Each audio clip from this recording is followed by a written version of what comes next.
This is your toast with the most, Tyler and Toast, bringing you guys some epic Battlefield 1 gameplay. I want to do a quick review on the Battlefield 1 beta before the game comes out, and then when after the game comes out, I'm going to give you guys a more in-depth, detailed review of the full game. In the background, you guys are going to be seeing some Battlefield 1 gameplay on Sinai Desert. We're playing Conquest, and you guys are going to be seeing me use a big variety of the LMGs. Basically, all the LMGs I had access to, I'll be using in this game, and I actually did really well. LMGs are my favorite weapon class in the game, so hope you guys enjoy the gameplay. Let's get into the review. So when I first played Battlefield 1, it felt like Battlefield 4.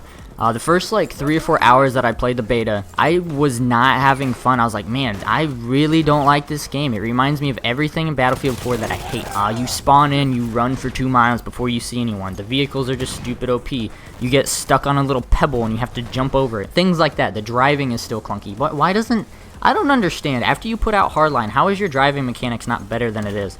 Regardless, the spotting system still worked, the destruction was still there, and it still felt like all-out warfare. Now, after I played for a few more hours, I began to see improvements from Battlefield 4 to Battlefield 1. The class system, probably the most distinguishable, was redone. The most notable part for me was the fact that in Battlefield 4, the best weapons, the automatic weapons that did the most damage, were also paired with medic bag. And so, like, why would you ever not pick that class? It was just the best class. You could heal yourself, you could heal your team, and you had the best weapon. But in Battlefield 1, they've changed that. Now, the semi-automatic type weapons have the medic bags, and then the assault rifles, the automatic rifles, some of the better ones, are the anti-tank grenade class, basically. Just changing those things made all the classes feel much more distinguished. Pair that with the different equipments. You know, the sniper had the flare, the LMG class had like claymore type things, and you know, just different things like that really made all the classes feel more balanced and more distinguished, and I thought that was a really good thing. Also, there's a vehicle class, so whenever you spawn in a vehicle, you have, you know, your repair tool, and you have, you know, a different weapon,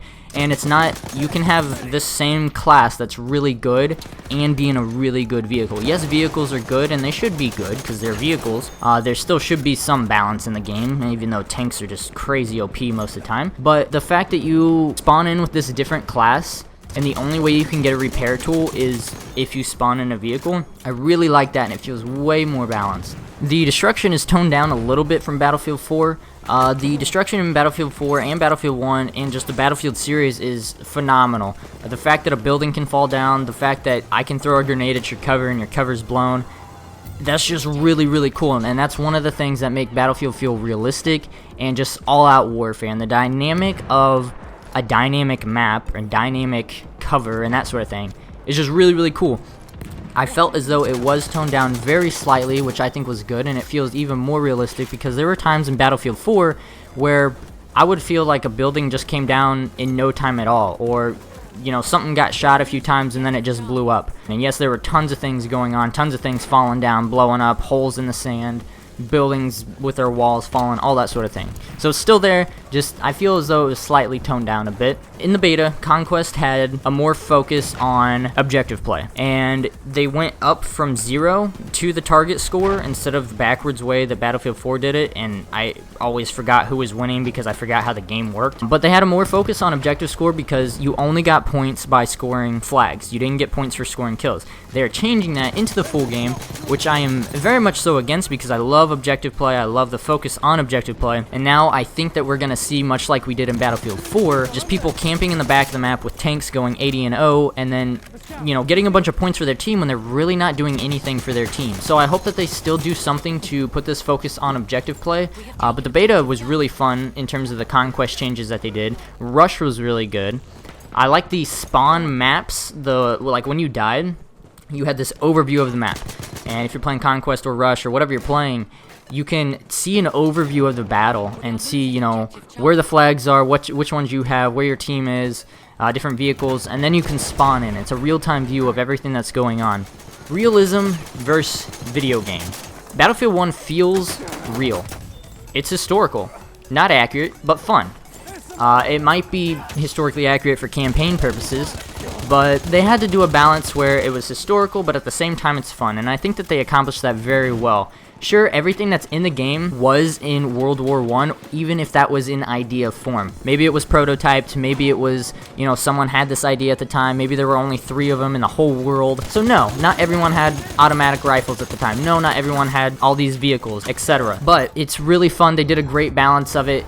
And I think for campaign purposes it'll be really accurate, and there's still a lot of historical accuracies in the game that I think are very interesting. Why they didn't just make a World War II game, I'm not really sure. I'm sure that would have worked out better for them, but hey, the game is super fun and that's all I care about. I felt even in the beta, there was a very much so in-depth class system with all the different equipments that were in there. There was a lot of guns, but there's not as many guns as people think.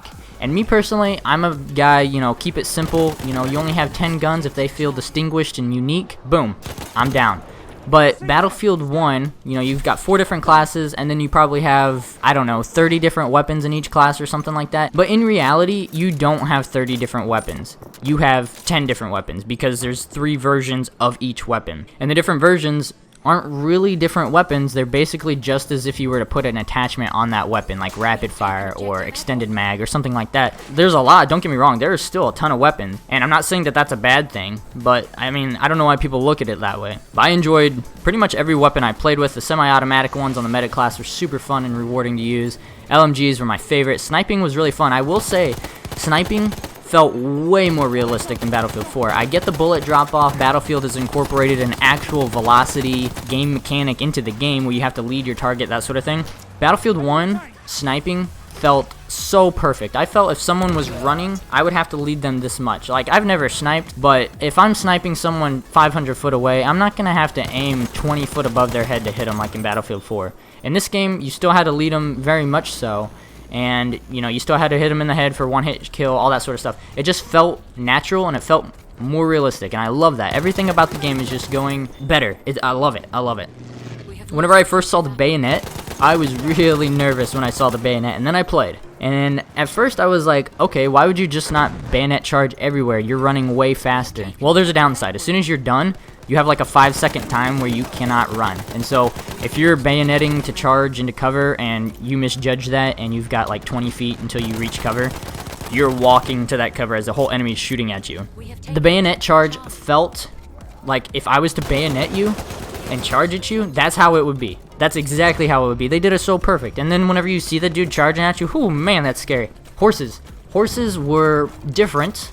I was a little nervous about them. They're actually getting a nerf into the full game, but I thought they were fun. They were neat to use, just a different dynamic to the vehicle genre, if you will. Battlefield 1 graphics. Oh my gosh. It's Battlefield. It's 2016. Wow, DICE. Good job. Like, bravo. Bravo. You did a great job. And the thing that I was most excited for in Battlefield 1, and the thing that exceeded my expectations in Battlefield 1 beta, yet alone the full game, was the dynamic weather.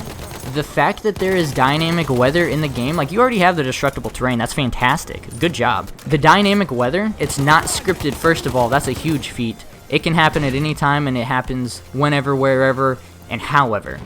I was playing Sinai Desert, and every once in a while you'd hear this, or see this, you would be in this dust storm, is what would happen.